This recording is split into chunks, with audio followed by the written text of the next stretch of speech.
All right, so I realized I promised a video on this once it was done, and I made a bit of a tactical error in that I forgot to do it.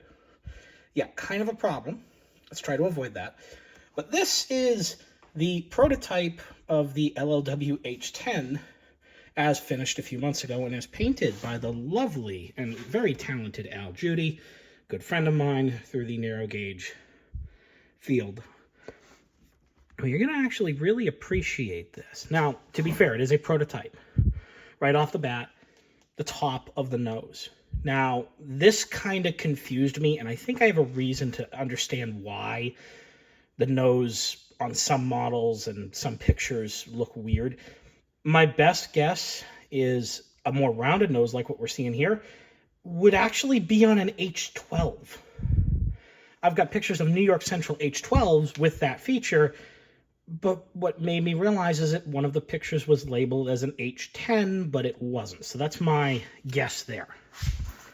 This is the version with the Stanton drives under it. Of course, keep in mind there is other modifications that I've made to this since then.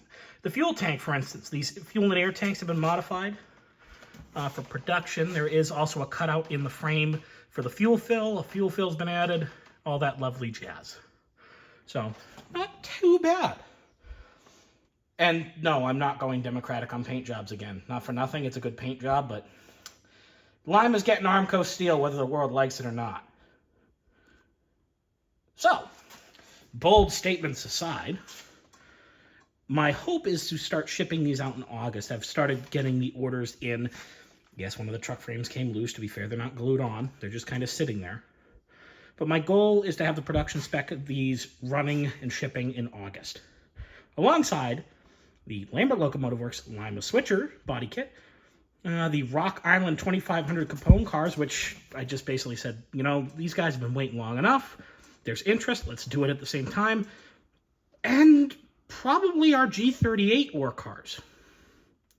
Stay tuned.